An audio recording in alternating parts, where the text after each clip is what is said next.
the name of He who died and rose again, shall you succeed and be blessed in the name of Jesus. Hallelujah.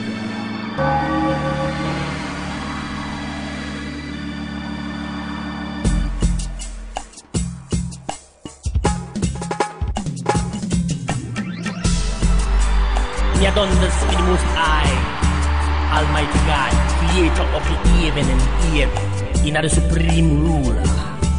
Blessed.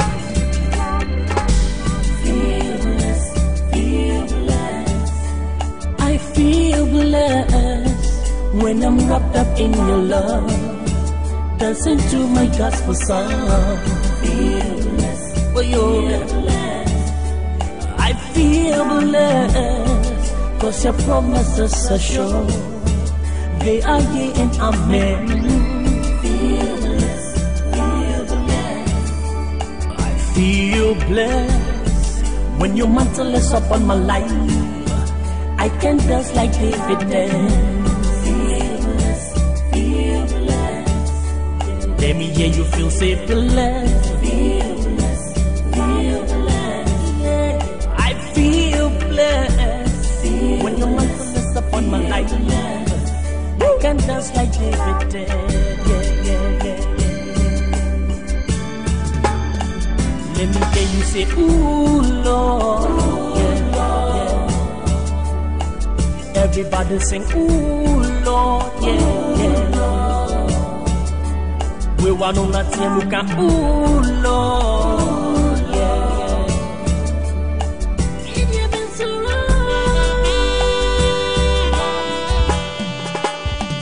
Didn't me shuffle, she been hear me. Mommy, don't move from Eddie Dibia. Ujao mi konsiwa ehojo, na manu ya shemi kirama. Ujao mi konsiwa ehojo, na manu ya shemi kirama. Enti, misuro, anajubo bombiara. Misuro, anajubo bombiara. Onone makucham, nyani muanije, ninu nasina metna. I feel blessed when I'm wrapped up in your love, dancing to my gospel song. Feel blessed, for you. I feel blessed, 'cause your promises are sure. They are yea and amen. Feel blessed, feel blessed. I feel blessed when your mantle is upon my life. I can dance like David danced. Feel blessed, feel blessed. Let me hear you feel safe, blessed. Feel blessed, feel blessed. Yeah. I feel blessed when your mantle is upon my life. I can dance like David did. Yeah, yeah, yes. Feel blessed. We want on that team, we can, ooh, Lord. Yeah. Blessed.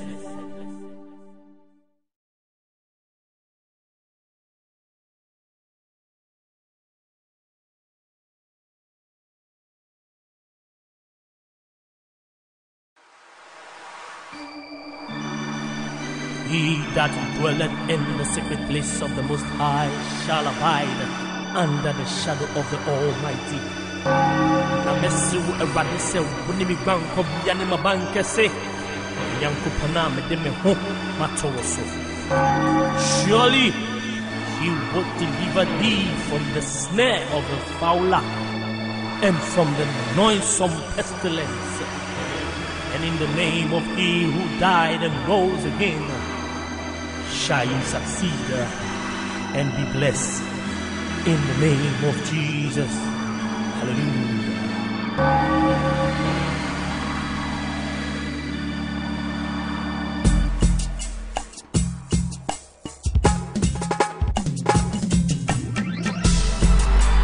Me I done this for the Most High, Almighty God, creator of the heaven and earth, in the supreme ruler.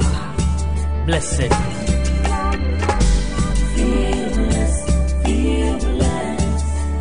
I feel blessed when I'm wrapped up in your love, dancing to my gospel song. For you, I feel blessed, 'cause your promises are sure. They are yea and amen.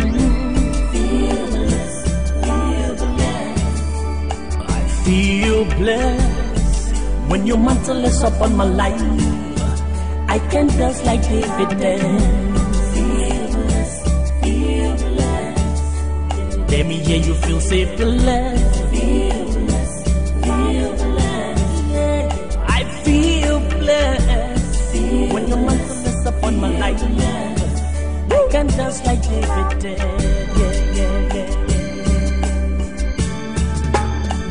Let me hear you say, ooh, Lord. Everybody sing, ooh, Lord, We want on that team, look at, ooh, Lord, You've been so long. You got in me, shuffle, she in me. Mommy, don't move from Eddie Dibia. Jao mi konsiwa mojo na manu ya shami kirama. Jao mi konsiwa mojo na manu ya shami kirama. Enti misuro anajubu bombiara. Misuro anajubu bombiara. Onone makucham. Nanimu anije Ninu nasina metina. I feel blessed when I'm wrapped up in your love, dancing to my gospel song. For you, I feel blessed, 'cause your promises are sure. They are yea and amen. I feel blessed when your mantle is upon my life.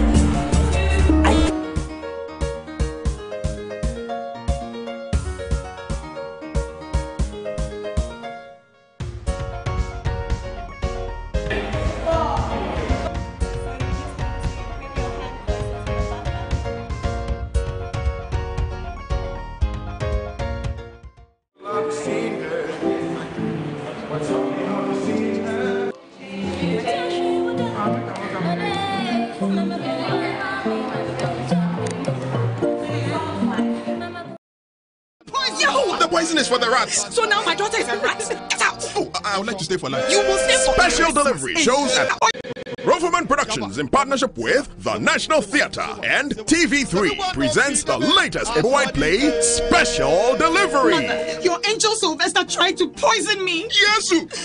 Auntie Mary, it's not true. It's not true. Oshata, he promised his mistress the wedding she wanted. That night, I found a brand new bottle of alcohol by my bed and realized that the seal had been tampered with. I took it to the lab for analysis, and it was laced with poison. Yahoo! The poison is for the rats. So now my daughter is a rat. Get out! Oh, I would like to stay for life. You will stay for Special delivery shows at the National Theatre on 31st March, 1st, 7th, and 8th April 2018 at 4 p.m. and 8 p.m. each day. Rates 80 Ghana City. Tickets available at Joy FM, Bond Savings and Loans branches, Shell shops at Airport and Tema Community 11, Bachana and Hatcher Total, Mobile Money and all usual outlets. Hotline 050-554-6010. Sponsors: Bond Savings and Loans, Old Mutual, Zurian Multivitamin, and Calm Me Relax. Media partners: MyJoyOnline.com and AdumOnline.com. Special delivery. Get your tickets now.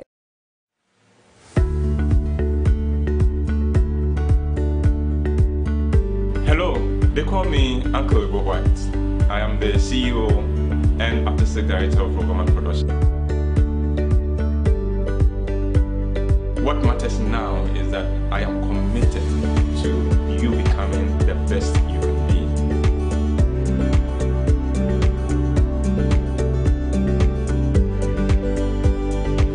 I am so committed to you becoming the best you can be in life.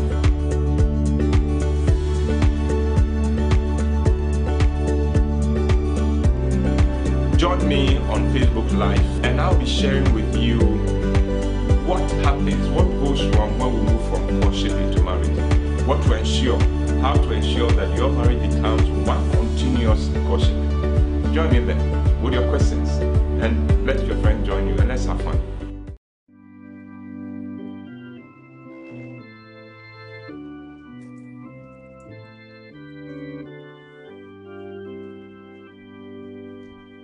Some bottles are flat like play. Some bottles are flat like play. Some bottles are long like train. Some bottles are long like train. Some bottles are round like the camel's balls. Some bottles are round like the camel's balls. Some are just shapeless. And some are just shapeless.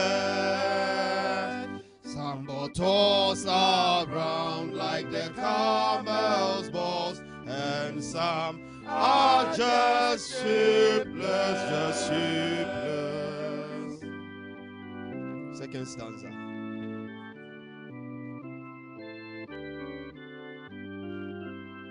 Our dearest warden. Our dearest warden. Your face is like a cow. Your face is like a cow. And we say to you respectfully. And we say to you respectfully. That please your mother. That please your mother. And we say to you respectfully. That please your mother. Your mother. And the church shall say amen.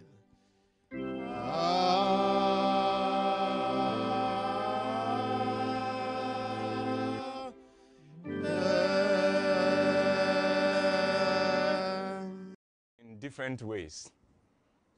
Enemies and villains. Hello, my name is James Ebo White, but everyone calls me Uncle Ebo. I'm a storyteller, and this Easter I bring you my perspective on the Easter story.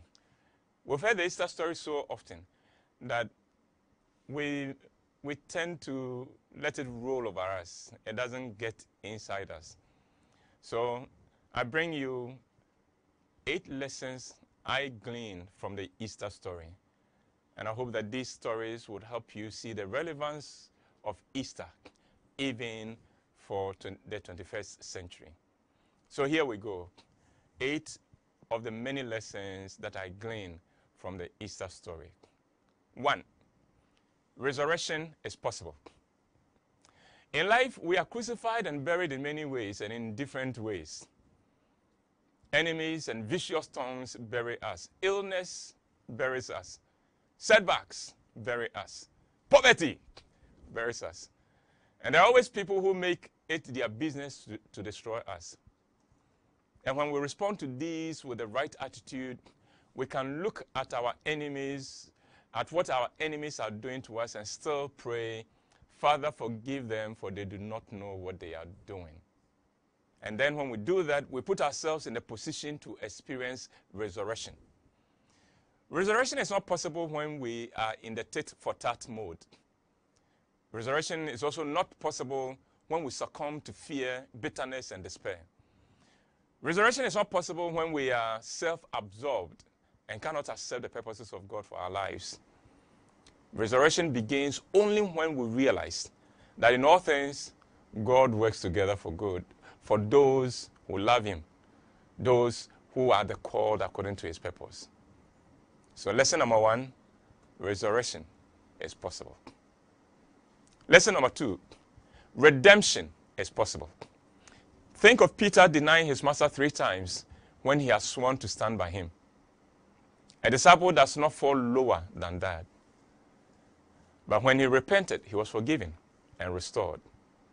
No matter how we feel, it is always possible to rise up and be restored. It is possible that you have let someone down, or you have failed someone, or you have even failed yourself. Please don't write yourself off. Pick yourself up. Think of Peter. Redemption is yours for the taking. 3, it is not about reputation, it is about character. Jesus had a very bad reputation. Friend of sinners, he died a shameful death, was crucified, sandwiched between 2 thieves, and the list of the things that make him look bad go on and on. It was a terrible reputation. But reputation is only what men think about you. How men choose to see you. That's reputation. Character, on the other hand, is how God sees you. Reputations are seldom deserved and seldom accurate. It is easy to get a bad reputation. All it takes is one person who does not like you spreading vicious lies about you. Some people are also great at creating or crafting a wonderful reputation for themselves by cunning and pretense. But character cannot be faked, and it cannot be destroyed. And character vindicates in the long run. So don't focus on reputation. That is other people's business. Focus instead of God.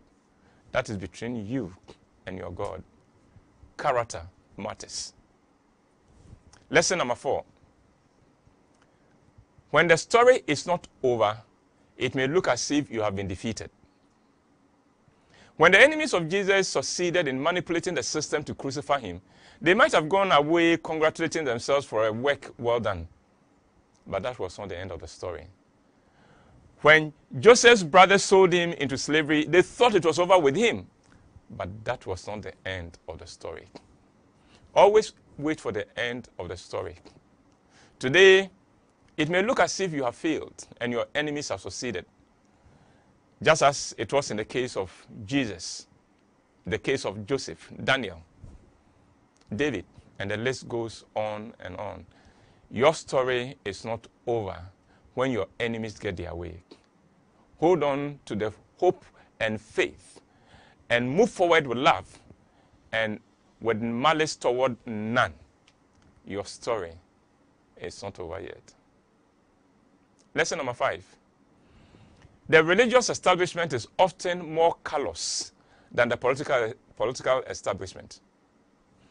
The forces that demanded the crucifixion of Jesus was not the political ones, but the religious ones. It was the high priests, the teachers of the law, the Pharisees, the Sadducees, the teachers.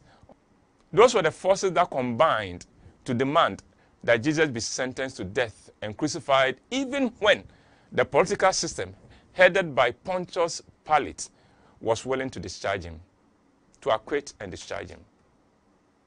Apartheid was pushed first and foremost by the religious establishment before it became a political system. People in the religious establishment must study history and let history make them humble in the knowledge that when religion becomes an establishment, it becomes the mother of all kinds of injustices and atrocities. Lesson number 6. The road to glory is not easy. Jesus is now seated at the right-hand side of God the Father. He is enthroned in glory. But before he could come to glory, he had to go through Golgotha and endure the shame of the cross. Coming into your glory is a result of a process that includes pain and shame. No one is spared this if glory is the goal. In this connection, it is important to know that pain and shame are not always undesirable. They have their role to play in your journey to glory. Lesson number 7. Worry is needless. The women who followed Jesus went home after the crucifixion knowing that they did not have the opportunity to do all that they needed to do for the body of Jesus. They spent the weekend worrying about how they could accomplish it. Then on the first day of the week, as they walked to the tomb, they still continued to worry about who was going to remove the stone from the mouth of the tomb. But when they got there, they discovered that the stone had been removed. It had been rolled away. Yet they had spent the whole weekend worrying about something they shouldn't have, they needn't have. In the same way, a lot of the things we worry about never happen. Worry is futile. If you don't believe me, make a list of the things you worried 10 years ago about and see where did they pass. Lesson number 8. Don't wait to have all the answers before getting a move on. A lot of us hold back on what we need to do because we would not be able to answer all the questions we need to ask. In this way, many people miss opportunities and even their destiny. Take the example of the women I have cited before, the women who went to the tomb and became the first witnesses of the resurrection. They kept moving even when they had no clue who was going to remove the stone from the mouth of the tomb for them. If they had not moved, even when they did not have all the answers, they would have missed the miracle of the resurrection. So those are my 8 lessons from the Easter story. I hope you've enjoyed it. And I hope you would understand that Easter stands for something more than just a Sunday in church. Jesus is risen. Experience it. This has been Uncle WHYTE. Stay blessed.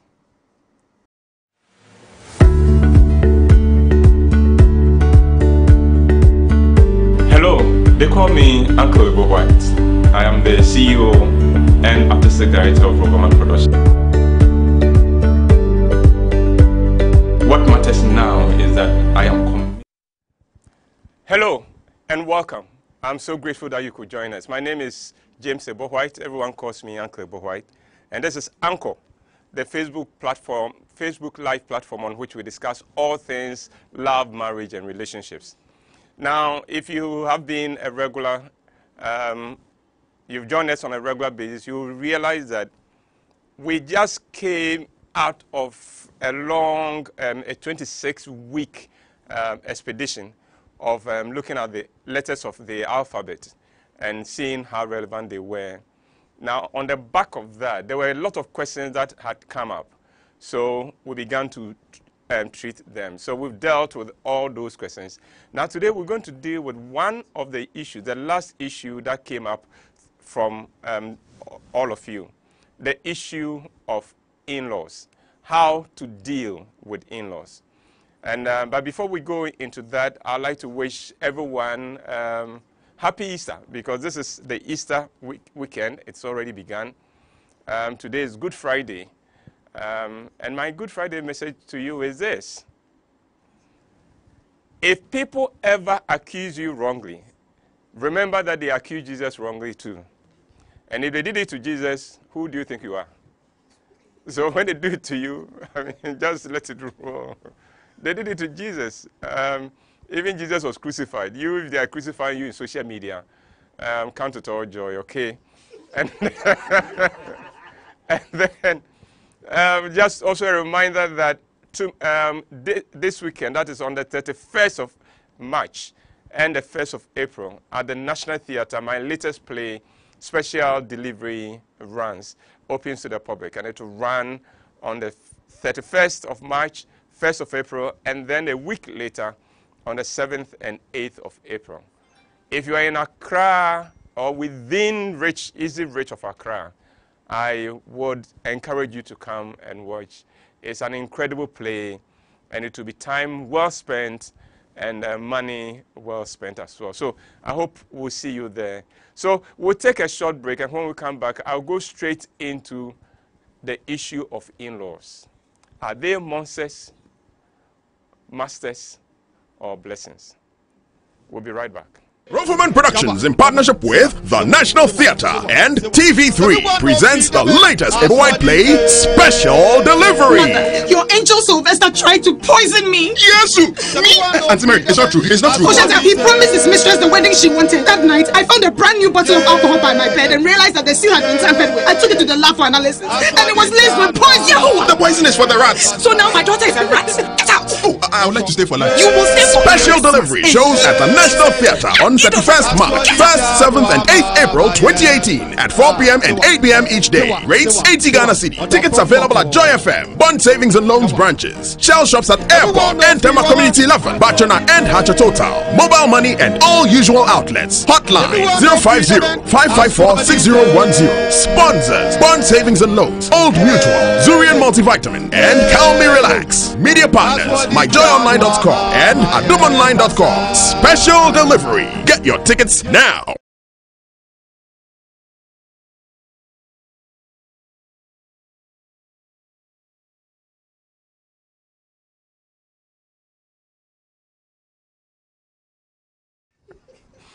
Well, thank you for staying on, and welcome back.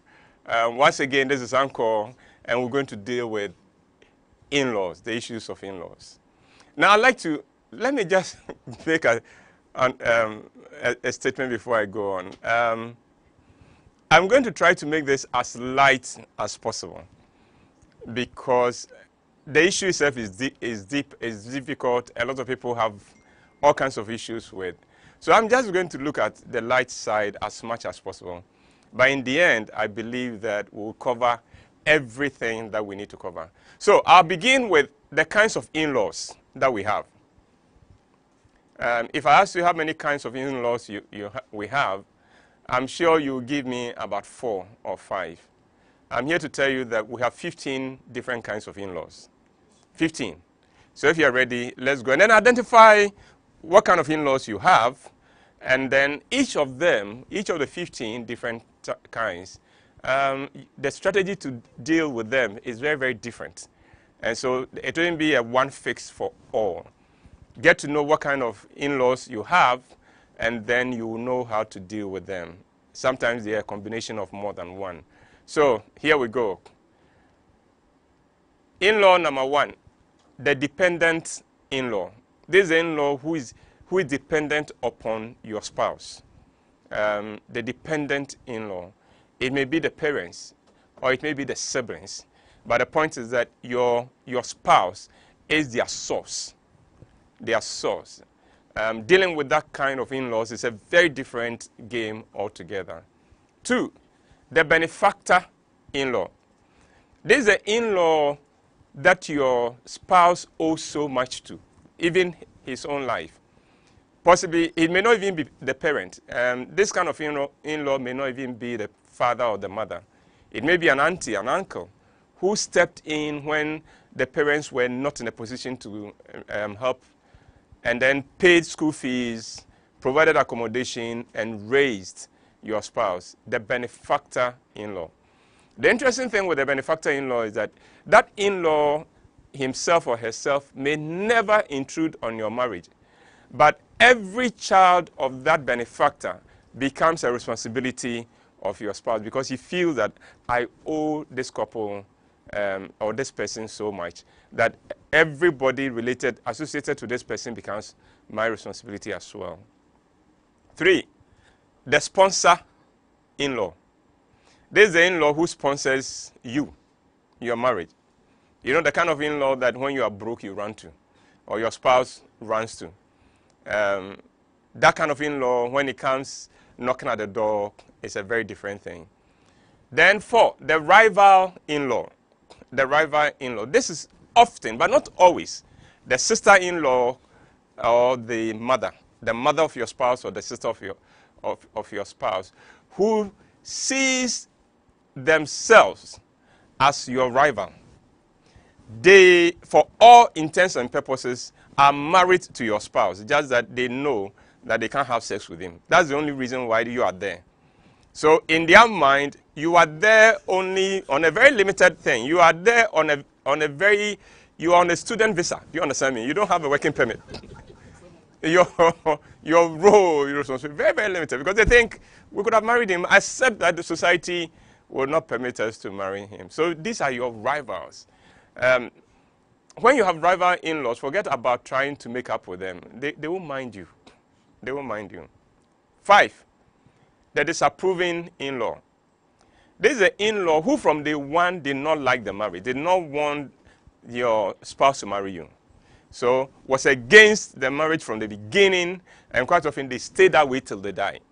Fortunately, sometimes they die before the marriage dies. So that's a good thing about this disapproving. But they remain in opposition to the end. You know, there are some countries where there are parties who will never come to power. They will never come to power, but they will never give up being opposition. 6, the doting in-law. The doting in-law is very interesting. This is the in-law who dotes on you and on your spouse. This is the in-law who sometimes is more committed to the marriage than your spouse is. The doting in-law. Dealing with that kind of in-law is very, very tricky.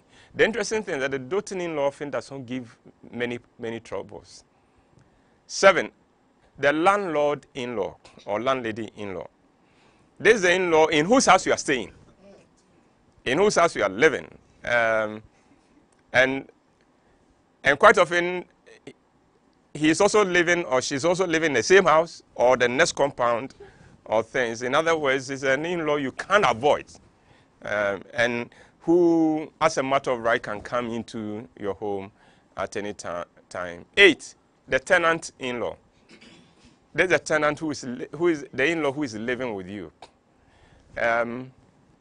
Either because he doesn't have any other place to stay, or has always lived with your spouse, so after the marriage, there was nowhere to go. Or there's an in-law who was living on his own, and you never thought that you would ever have to deal with him. Then he comes home one day and says that they've thrown us out of home, and I'd have nowhere to go. And then he becomes a tenant in your house. 9, the remote control in-law. There's an in-law who may never step in your house, but controls everything in your house. Because a phone call from that in-law and whatever decision you're taking with your spouse changes. The remote control in-law. This is the kind of in-law who may never speak to you, and yet is constantly present in your house. He calls and your spouse has to run and go and attend. Very difficult in-law to deal with. 10, the nanny in-law or the babysitter in-law. We tend to love this kind of in-law. There's a kind of in-law that anytime there's a new baby, we call, come over and help us. And comes willingly and lives and helps the children. This kind of in-law often makes you hiring a maidservant totally unnecessary because comes in and takes over everything. 11, the employer in-law. This is the in-law with whom your spouse works. Your spouse works for him or for her. It could be the father or the mother. It could be the big sister or the big brother. That kind of in-law has its own dynamics in dealing with them. 12, the activist in-law. This is the in-law who has made himself or herself an activist for your spouse and comes at you. If you have an issue with your spouse, you are not dealing with your spouse. He or she is the one who comes into your home and picks up the fight with you. Very deadly. 13, the advocate in-law. The advocate in-law. This is the in-law that you run to, both of you, and helps you and becomes more or less your arbiter, as it were. 14, the spy in-law. This is the in-law that the family sent to your house. Do you understand? The family wants to know what is going on. So they send, quite often it's a smaller, younger than your spouse. It may be a girl, it may be a boy, comes and says, oh, school is on vacation, and I'm coming to spend a vacation. But the real purpose is to spy and go back with a report and go and announce. That kind of in-law comes and will never give you trouble, quiet. And he thinks he's a good person, but he's watching everything. What food is cooked, what quantities are served, who comes home, and dangerous in-law.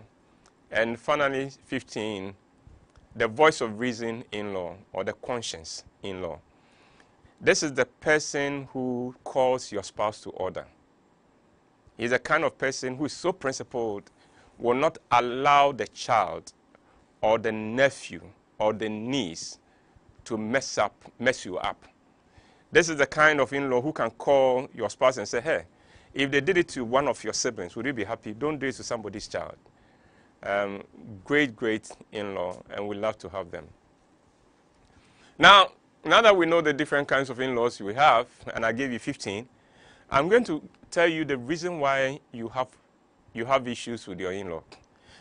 Oh, by the way, this presentation is more relevant to Africans than non-Africans.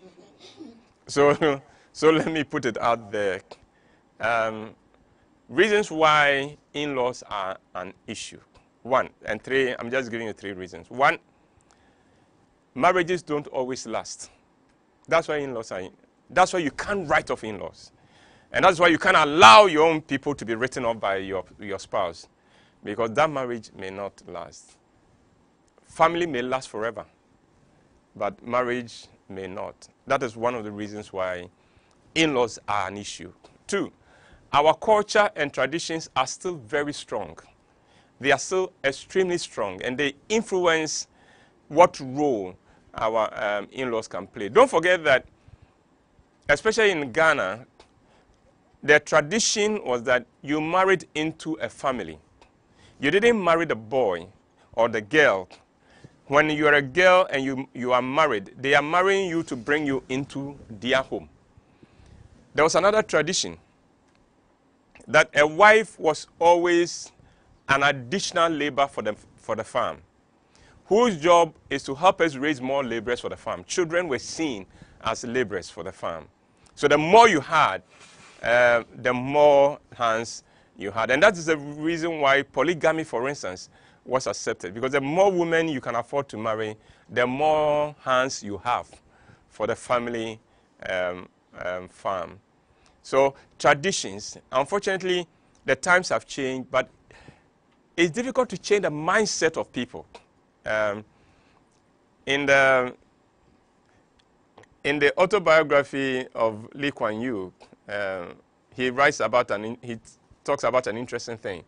He had decided to change the sociology of the people. So he had raised to the ground all the ghettos, and in their place had put up skyscrapers, blocks of flats that were 15 stories high and things like that.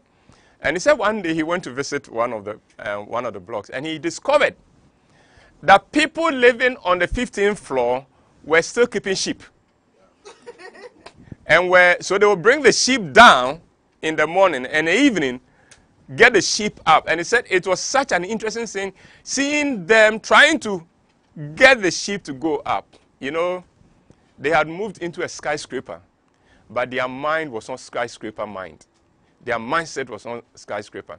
It's just like in Ghana. People move into a block of apartments. They go to the top floor and insist on pounding fufu. And shake everybody down there with their pounding of fufu. Again, they've moved into a modern housing system. But their mindset is still touch house and touch roof mentality. And then the third reason why in-laws are an issue, there is something called an evil day. An evil day. An evil day is this. Things may not always be this good. Things may change. Your fortunes may change.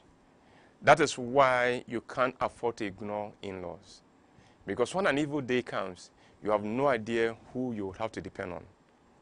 And so, in-laws cannot be dismissed. Now, I'll give you 10 mistakes you can make with your in-laws. 10 mistakes people tend to make with in-laws. 1, they think they can drive the in-laws away. When you think you can drive your in-laws away, you have made a big mistake, because that is non-negotiable. You can't drive your spouse's people, family, away from him or from her. So watch it.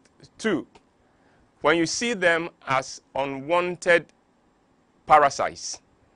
So anytime anyone from your spouse's family comes to visit, You squeeze your face, yeah, they're coming to take money. You are making a big mistake. 3, not appreciating what they mean to your spouse. Not appreciating how much your in-laws mean to your spouse. Because you see, for you, they are in-laws. For your spouse, they are family. And you must appreciate that they mean a lot to him or to her. 4, not appreciating how much your spouse means to them. In other words, to the in-laws. 3 was not appreciating how much they mean to your spouse. This one is the other way, not appreciating how much your spouse means to them. Listen, it is possible the person you married is a pillar of the society, of their home, of the family. Is the main person who's been looking after everybody. Then you come in and you marry the person.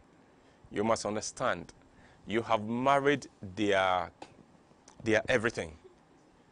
And so when you come in and you're throwing your weight around and you are beginning to dictate and talk about certain things, hey, be careful.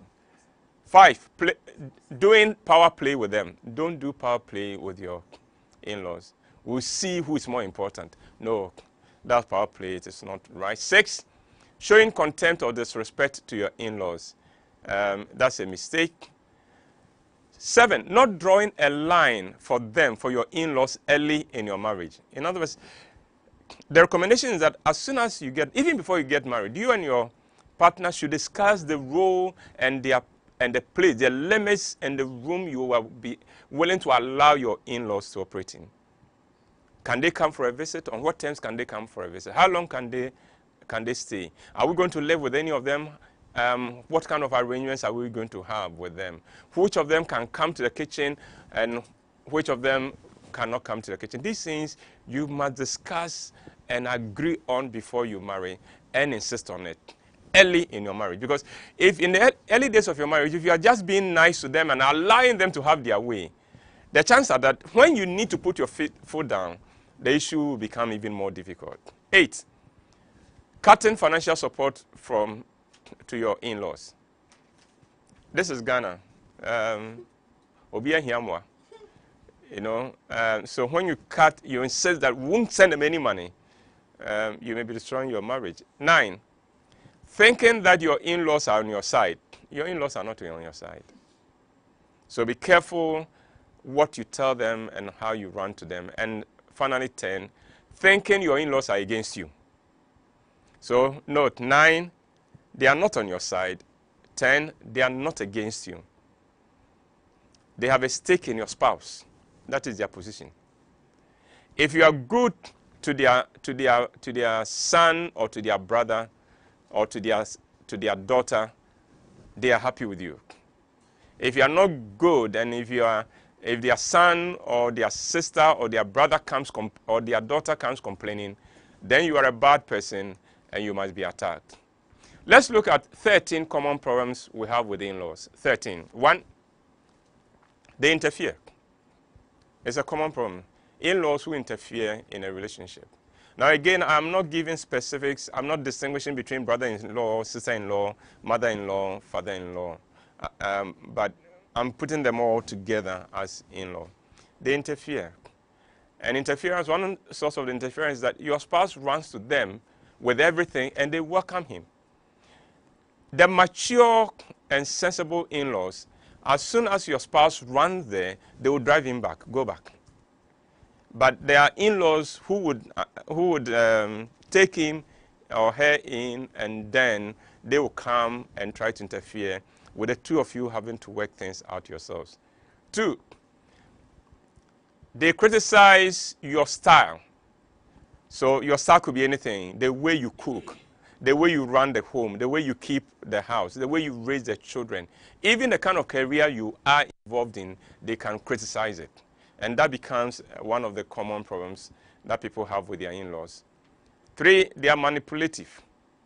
They are manipulative. You know, the in-law who comes regularly to remind you what role they have played in your spouse's life. That's manipulation. 4, and this is common in cases where there are no children. they make more noise about having children. They demand for children, that you should give them their grandchildren. And that becomes a very difficult one. 5, common problem, they live off your spouse. In other words, they are completely dependent upon your spouse. Things they could even do for themselves, they won't do for themselves. They are always running to your spouse because your spouse accommodates them. 6, they think their son or their daughter made a mistake in marrying you. You know, where your in-laws, everybody, and when they think that way, all of them think so. And they have a nickname for you if you didn't know. And they all there's a consensus. The family may not agree on anything, but on this they agreed that Akwesi married the wrong person. Ajua married a mistake. And that becomes an issue. 7, they cannot stand your tribe. Again, this is Ghana. Sometimes people still make issues of tribes. Unfortunate, but again, it's a reality. 8, they exclude you. This is when the exclusion comes in this form.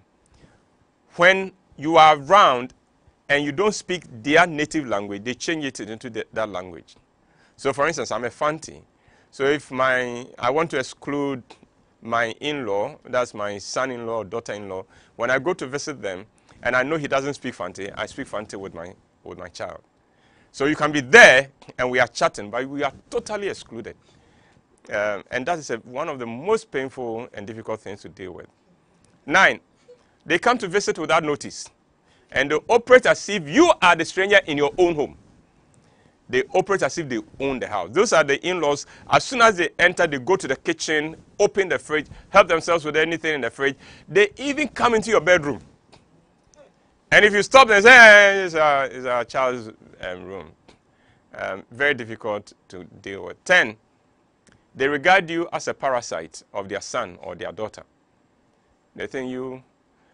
there's a term, there's a fancy term, bedi adie keke. You know, they don't respect your contribution. They don't think you have any contribution whatsoever, and they don't see your use at all. 11, they encourage. Again, I'm looking at common problems with in-laws. 11, they encourage their son in particular to cheat on you, or they go out of their way to try to get him to marry another girl. Or sometimes they marry another girl for her. And then they may keep that girl in a village and invite him every weekend for funeral. Or sometimes they bring the child to your home and say that he's coming to help you. But it's not a maidservant. Don't treat that girl as a maidservant. That's your rival. He's come to take over. That is a civilian taking over. 12, they compare you with other in-laws. You know, they come into your home and they are comparing you with what is happening and pertaining their other siblings or their other children's home. And then, of course, they'll make you know that you don't measure up at all. 13, they don't allow you to have your privacy.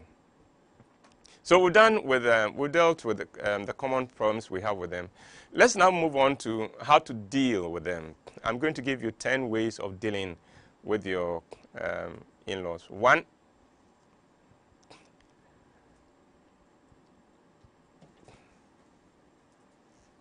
let me deal first. I think I got my nose messed up. So let me just jump to 10 no-nos when you are dealing with your in-laws. 1, never ask your spouse to choose between you and your partner and his parents, his people. It's a no-no. Never insult your in-laws to your spouse. Don't go and say your stupid mother or your ignorant father. You are killing your relationship. 3, never exchange verbal insults with your in-laws. Never. We are doing 10 no-nos. 4, never surrender the control of your home to your in-laws. It's your home. How, one way or the other, let them know it is your home. Never surrender the control of your home. 5, never allow your parents to do what you will not accept from your in-laws. Whatever you will not accept from your in-laws, make sure you impose on your own people. 6, never throw your in-laws out of the house unless your spouse has decided to do so. 7, never criticize or complain about your spouse to your in-laws. Don't go to them and talk about what their daughter is doing or son is doing. Not good for you and for your relationship. 8, never give your spouse cause to fight with your people over their disrespecting your space. In other words, deal with your own people. 9, never allow your people to disrespect your spouse. And 10, never regard and treat your mother-in-law as a witch. And I said mother-in-law because in Ghana, all the people in witchcraft are all women. I don't know how it is. We never hear of a father who is pronounced a wizard. It's always, oh, my mother-in-law is a witch. That woman is a proper witch. Sometimes there are women who do not even allow the woman to touch her grandchildren because of a witch. All right, now let's go on to 10 points, hints on how to deal with your in-laws. 1, always follow the lead of your spouse in dealing with his people. If he's keeping his people at arm's length, let it be. There have been cases because he knows why he's keeping his people at arm's length. So you don't go behind him and invite them into the house. He knows his people. And the reason why he's keeping them away. Let them stay away. 2, establish boundaries and limits with your spouse for your in-laws, and do this very early in your marriage. 3, enforce those boundaries and limits. And here, let each of you enforce it with his own people. So I would deal with my people, you to deal with your people. Let them understand, this in my house, these are the limits. You can't go beyond this. 4, be consistent with those boundaries with your own people. Don't enforce it with just the other party, but with your people as well. 5, anticipate the kind of problems you are going to have with your in-laws before you marry. And sometimes you can see this. You can see this. It won't go away. And let what you see inform your decision whether to go ahead with the marriage or not. If you get into a relationship where you discover that your boyfriend and the mother, that his mother is his first girlfriend and there's no air that passes through them, as we say in Ghana, then get to know that marriage is not going to end that. And if you have issues with it, then advise yourself because it's not going to go away. So anticipate the kind of problems that you are likely to have. And please let that advise you. 6, be sensitive to the relationship between your spouse and your in-laws, especially if they are the parents or siblings. Be sensitive. They may have a history, or there is a reason why they are that close. 7, respect your spouse's relationship with your in-laws and be supportive. It is possible they have no other source of support. And it is not wrong for your spouse to reach out and help them. And you be supportive. Except if your spouse is supporting them financially, never allow him to borrow from you to support them. When he's broke, he should tell his people, I am broke. If you make that mistake, you are going to be in trouble. So, fine, go ahead and support them. You are paying school fees. Go ahead and pay school fees. You send them remittance. Go ahead and send the remittance. But when he's broke or she's broke and comes to you and say, my people are asking for this money, I am broke. Can I get your money to send to them? Say no. Tell your people you are broke. And tell them you will see whether you can get a loan from somewhere. So that they will appreciate that their child is not, does not run Bank of Ghana. You know, there are women who have supported their in-laws, and the in-laws still see them as parasites.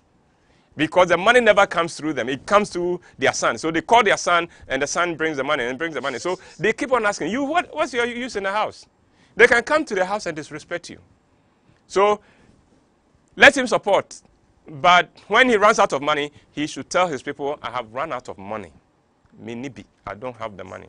8, see things from the perspective of your in-laws and put yourself in their shoes. Sometimes it pays to look at things through their eyes so that you can understand and it will guide your actions. 10, budget as a couple for both sides of your of the divide. So budget for his people, budget for her people as well, equally. Sometimes one set may need more help than the others. Make that necessary adjustments as well. And 10, you and your spouse must be on the same page when it comes to dealing with your in-laws. What one says, one person's position must be the same as the other person's position. What this one will accept, the other party should not accept. And you should put your things together. Now, there are in-laws that I regard as very difficult. How do you deal with a difficult in-law? 7 points.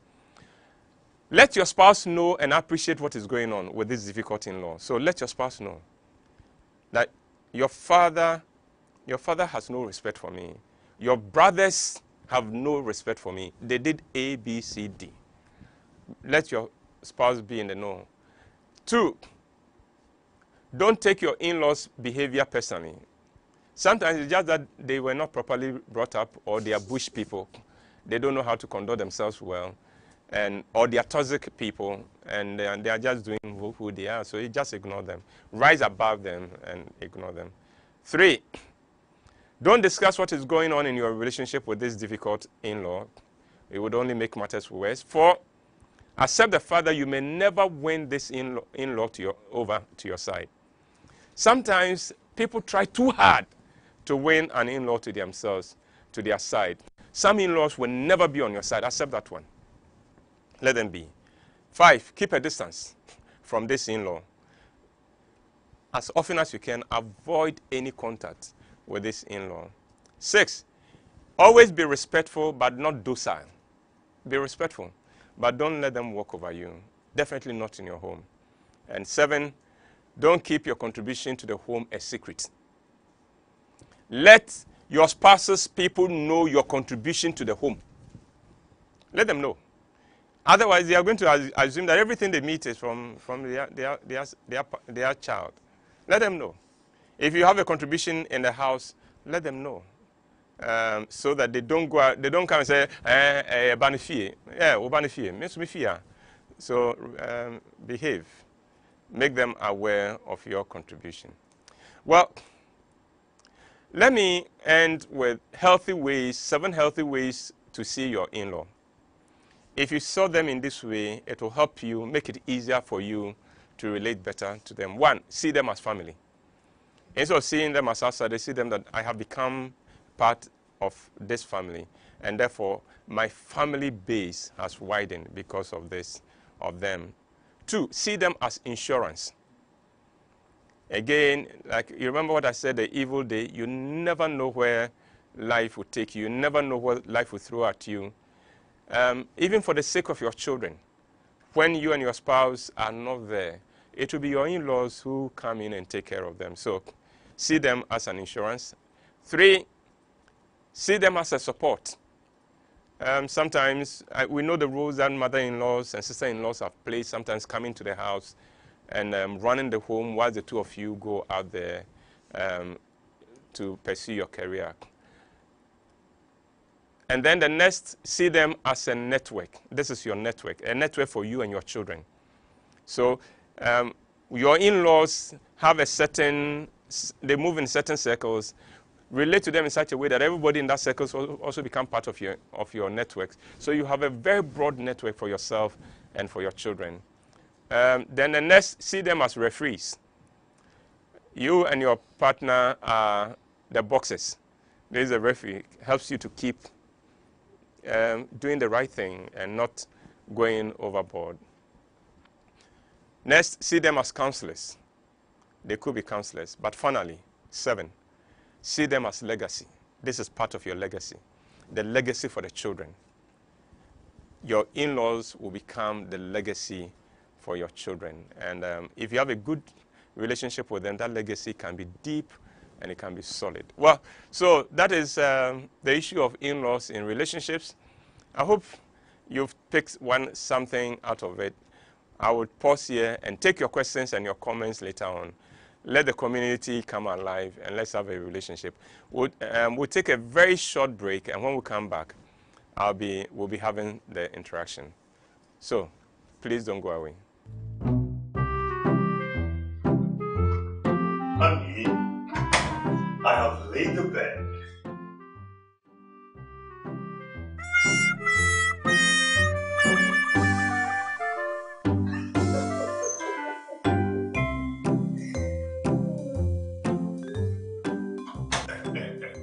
Baby, Anaki, tomorrow I have a meeting. I have a business meeting tomorrow.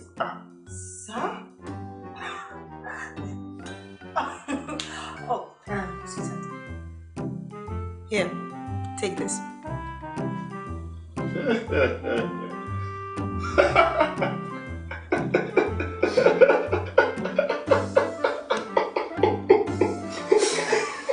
Get the best-selling novels, The Deal, and Perfect Couple by Uncle WHYTE at 40 Ghana cedis each. Available at all Shell shops, selected bookshops, and total filling stations. For inquiries, call 050-554-6010 or WhatsApp 050-554-6030 for your copies.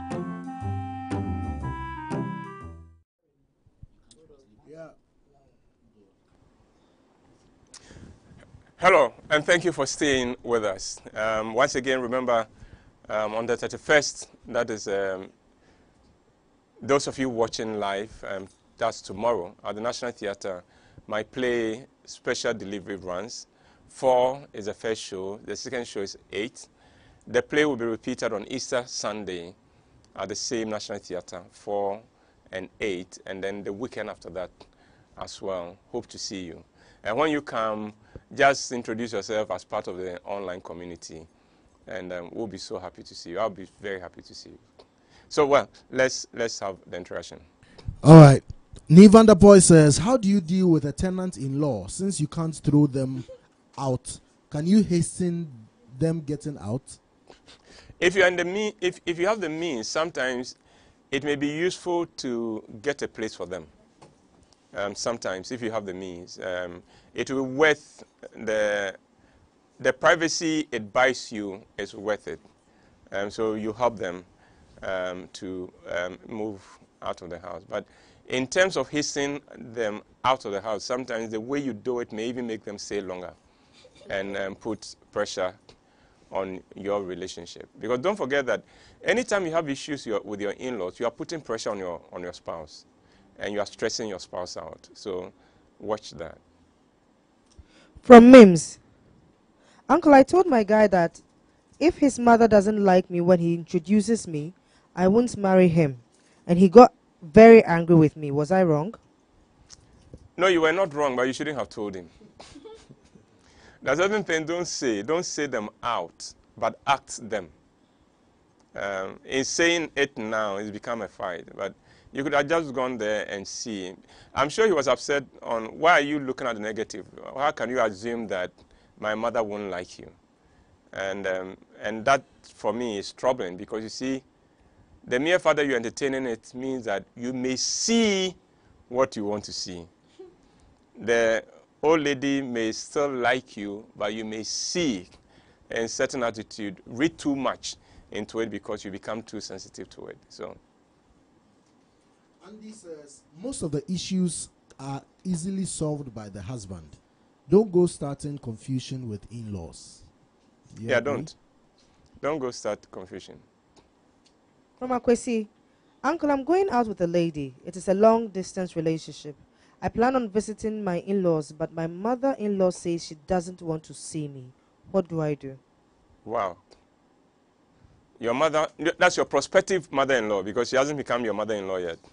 Have you found out, have you found out why she doesn't want to see you?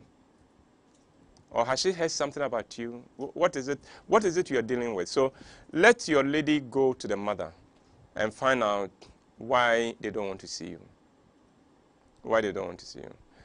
Is it because they don't see you as promising in life? Maybe they don't see you, they don't see a future in your life or something.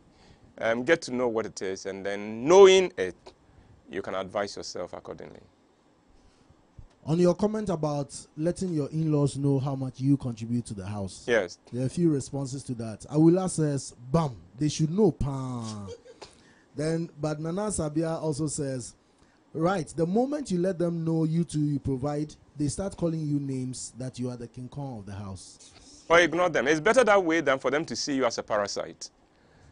Because you see, one of the things that happen, and until the PNDC passed a law, as soon as your spouse drops, especially if it's your husband, his people default action. They just come and want to throw you out of the house. So sometimes it pays to let them know. And especially this goes for ladies, because the assumption in our society is that it is the man. The car you are driving, they think it's the man. Your dress, they think it's your man. There are no cases where a lady has gone to do the hair, meets the in-law and say, "Hey, Woody,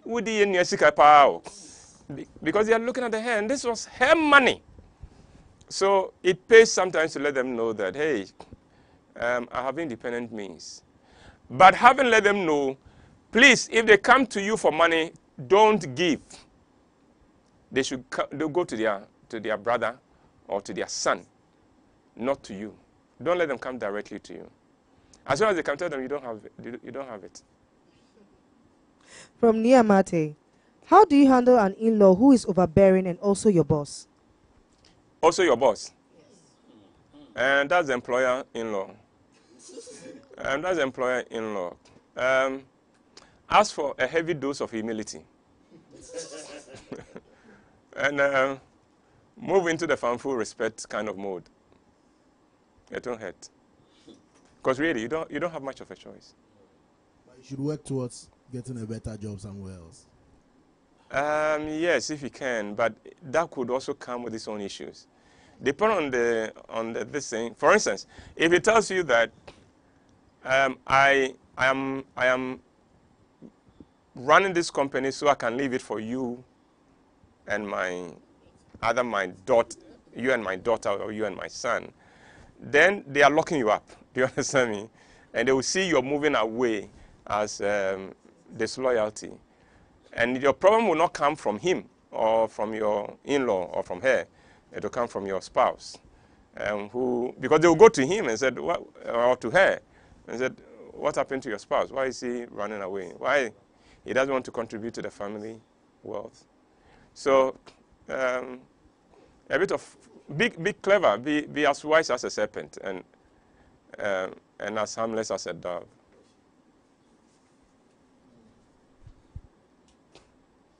Okay, so Amate says, how do you handle an... sorry. You just read that. Edem Kovi says, a sister-in-law who mostly walks around the home half naked. You know your weaknesses as a man. How do you harmlessly let her know that you don't want to fall into that temptation? Talk to your Kosimensa. And tell Kosimensa, this girl is a silly girl. Whatever you do, she's a no-go area. So no matter how you see her, please sleep, lie in your lane. Talk with your spouse. I think it is your spouse who should talk to her. But that would easily, it could escalate. You know, because they may your spouse may read into it. Do you have that kind of a mind? Because I don't think if it was your sister working like that in the house, you may have that kind of issue with. So I hope that you deal with it carefully. But as soon as you go and talk to the girl yourself, you are in trouble. Because how do you know whether there is an accident according to plan? You know, so deal with it carefully. It's much more dicey than you think. Uncle, what do you do when your spouse's family totally depend on him and it affects your finances at home? That is why I always advocate that couples should keep separate accounts. So let it be at his expense and not come into your expense at all. Because you can't stop this. If he was the one who was already taking care of them, and that's why remember I made a point that anticipate the kind of issues you will have with your in-laws before you get married, so that influence your decision making. Because if you are dating somebody who everybody in his family runs to financially, then you know after marriage it's going to remain the same or even get worse. So one way around it is that let's keep our finances separate, but my money does not go to support your people. Your money is supporting your people, that is fine. We have our roles to play in the house. If he's the husband and he has a chop money to pay and school fees for the children, let him do that. Beyond that, what he does for the people, let him do it. But when he runs out of funds and he comes to you, don't give. Sadina says, Uncle, what do you do about a sister-in-law you have been so nice to in several ways, and she stabs you at the back and tells lies against you and now wants to make amends? Yeah, that was your mistake to begin with in trying to be. Remember what I said, they are never on your side. They are not against you, but they are never on your side. So for this person, it may be too late. But for everybody listening to us, watch the kind of relationship you build with your in-laws from the beginning, because it may come back to bite you. Be nice, but know your limit. They are your spouse's people. Don't go doing more than you need to. Because no matter what you do, they may never appreciate it. Listen, especially if you're a wife, you go into this marriage and you embrace them so fully and decide that I will do for them what I do for my own siblings. So you give money out. Every time you give money out to them, they think it is their brother's money you are giving. So in their mind, they are thinking, hey, you see, he gives her so much that she's able to give us this. So how much is he giving her? Human beings are funny. So there are certain principles that should guide you. And one of the principles is that, remember, they are your in-laws. They are not your responsibility. Think about it. They are not your responsibility. You owe them respect. If their son or their daughter is supporting them, don't stand in the way. But remember, they are not your responsibility. Or they are not your primary responsibility. Uncle, how do you make your spouse understand that their parent, that is your in-law, is giving toxic advice? Come again. How do you make your spouse understand that their parent, that is your in-law, yes, is giving toxic advice? To them. Oh, you can't, that one you can't do very much with. But begin by building a strong enough relationship with your spouse so that it becomes easier for him to trust you. Because don't forget that the assumption in any marriage, especially in Ghana, is that this marriage may not always be there. You know, there's an ex-wife, there's an ex-husband, there is never an ex-mother, and there's never an ex-father, there's never an ex-brother, and there's never an ex-sister. So, against that, you as a wife or husband must build a very strong relationship to be able to counter these ones that in the mind of everybody knows that it won't go anywhere. It won't go away ever. Cynthia says, when the couple understand each other, they are able to buffer the pressure from both in-laws so that it does not get to you. Right on. Right on. Yes, I agree. Uncle, my mother and mother-in-law don't meet eye to eye. I just had a baby and they both want to visit at the same time. What do I do?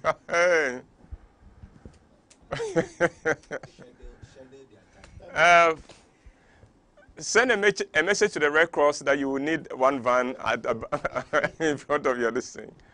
And then call for UN peacekeeping force in your home. Oh, the two women are at it. What can you do? There's very little. Just make sure you don't become the grass. Because these are two elephants. And when they are fighting, they can destroy a lot of grass. If you and your spouse can close your ranks and leave these two women to fight, they will fight. If they realize that none of you is taking a side, And if they realize they won't get anywhere where they are fighting, they will stop. Erica says, Uncle, please, I'm in a very delicate situation and need urgent advice before the situation gets complicated. Oh, how do I get in touch with you privately after the show? I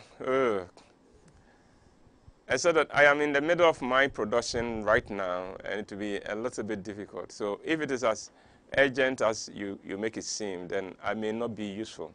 But I would advise you, try to bring in your pastor. Use your pastor. I think all the support structure you have around you, activate them. It is easy to think of somebody like me as one who has the answers, but I may not have as many of the answers as you think. There are people in your life already who can help you. So fall on them, please. Fall on them. Uncle, is it necessary for an in-law, especially the mothers, to come and stay anytime there's a baby? In this case, whose mother comes to stay? Is it necessary? No. It depends on you. It depends on, I don't know whether it's a man asking this or a lady. But if it's a lady, I don't think she will put the question this way, because any lady would opt for the mother, her own mother, any day.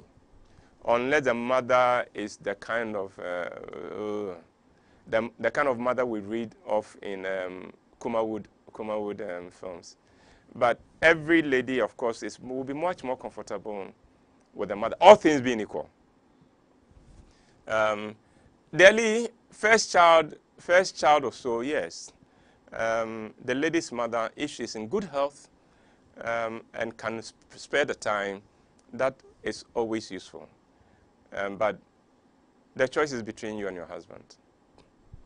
Adam says, Uncle, how do you relate with your in-laws after your husband has painted you black to them? And he's always visiting them and they never step a foot at your end. Yeah, that is difficult. They won't like you because their son doesn't like you. So accept that one. Live your life. And don't try to let them see any different. But just be who you are. Life has a way of vindicating us if we are consistent. So something will happen, and they will come to know the truth and say, you are not what we thought you were. You are very different from what we've been made to believe. And then, instead of saying what he has told your in-laws, begin to work on your relationship. Something is very wrong in the relationship. So work on that one, and don't bother about what he has told the in-laws. Get him back. Win him back. From Anlima, Uncle, please, what do you do if your mother-in-law doesn't like you even though she hasn't met you, yet has heard a lot about you from her son? She advises her son to quit the relationship just because you are not her tribe. Do you continue because you're in love or go your way? It depends on what your man's reaction is to this. If your man is burning towards what his mother is telling him, then you are in trouble, and you may have to advise yourself. But there are cases where his parents may have a certain view and he doesn't agree with them, and he's on your side. In that case, leave them. They don't matter. The danger comes when he is agreeing with them and is acting on the advice they are giving him. Then you know you are in very, very serious trouble.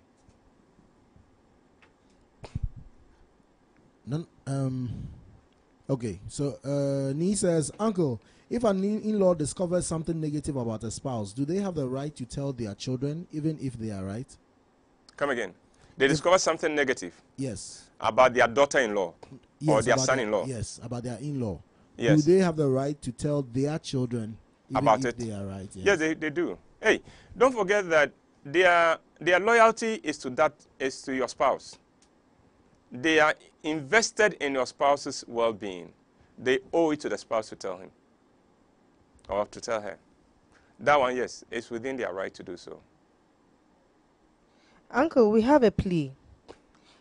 Nana is saying, Uncle, please, I like your program very well, but please try and channel your program through any radio station, if possible, so that anytime I'm at work, I can hide my phone and listen to you. You know how America is in terms of items of working and being on Facebook. I hear you. we would give very serious consideration to this.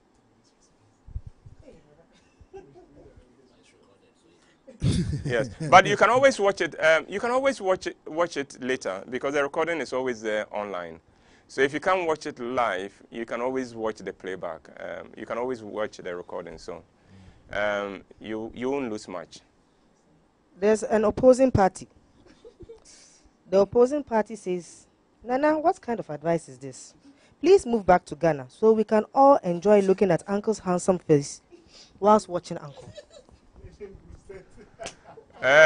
Leave Nana alone. Leave Nana alone. And Nana, enjoy the fries and the soda and enjoy my man Trump.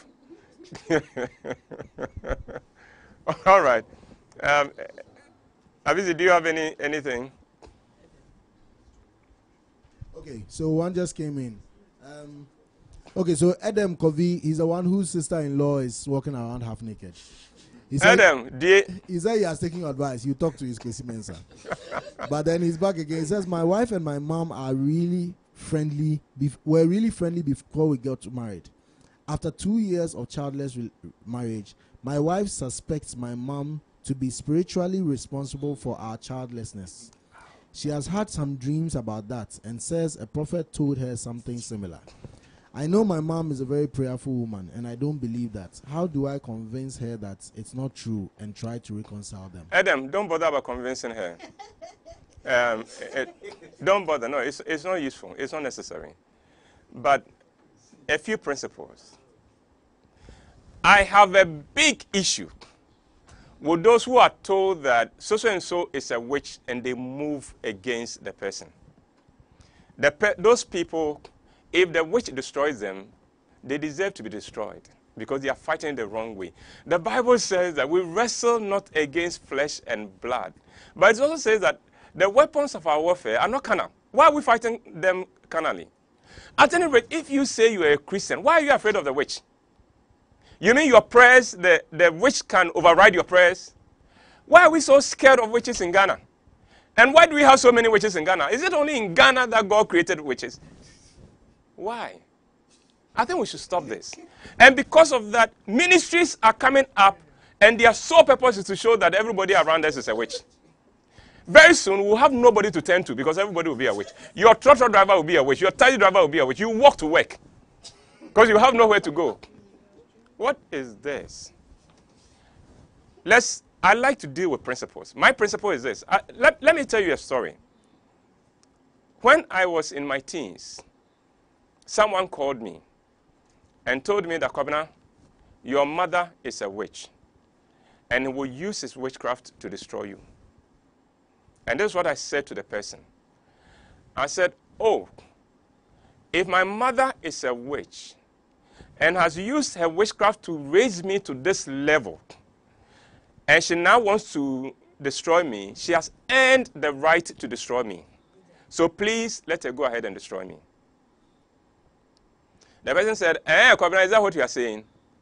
I said, yes, that is what I'm saying. That was the last time that person spoke to me. Now, here I am. Many years later, I'm still here. I don't understand people, Christians, who fear demons and powers of darkness. I don't understand. Because it tells me you don't have, your Christianity is suspect. Your Christianity is suspect. You know? And the pastors who are telling us, this is your mother-in-law is a witch, pray! Why are you telling me? If God revealed it to you, did he reveal it to you to come and scare me? Why? You mean you can't say a prayer to silence that person, to ground that person? I know pastors who have prayed and grounded witches. Why are you not doing so? Why are you telling me to go? What? You're telling me to do what? Not to speak to her or what? I'm sorry I'm getting worked up with this because this is something that I've been wanting to talk about, but this is not a platform to talk about it. But this one, you see, the mosquito that wants to go to the mother-in-law's house, and then the wind has... The point I'm making, please, let's get this straight. If you say you're a Christian, don't be. And that is why we are celebrating. Today is Good Friday. What Good Friday tells us is that there is no power of darkness bigger than the name of Jesus. And the Bible tells us when he rose from the dead, he made captive of all powers of darkness. He made a demonstration of them. So they tell you somebody is a witch, don't mind them. Keep praying. What will make them run away will come. But don't look at them as witches. The example is the way Jesus treated Judas is example to all of us. He knew Judas was going to sell him away, but he never pointed Judas out. You know, he never moved against Judas. Why? Because he knew that God would take care of him, that Judas does not matter. The witches in your family don't matter. What you should be concerned yourself with is your Christian walk, your walk with God. Deepen it. And they will run away. You don't have to run away. They will run away. They see you coming and they will move away. Get to that point. And then stop making some of these 2x4 fake pastors powerful. If they have any power, let them silence the witches. I'm sorry. I apologize. But some things I feel very, very strongly about. Once again, I'd like to thank you for staying with us. I don't take your patronage for granted, and I'm grateful that you have. I'm grateful especially for those of you who keep the community alive and vibrant with your comments and with your contributions. I appreciate all of you very much. Those of you in Accra and within easy reach of Accra, let us see you at the National Theatre this weekend as we open my latest play, Special Delivery to the Public. Stay blessed, and God be with you. Hello, they call me Uncle White. I am the CEO of Roman Productions, but I'm also very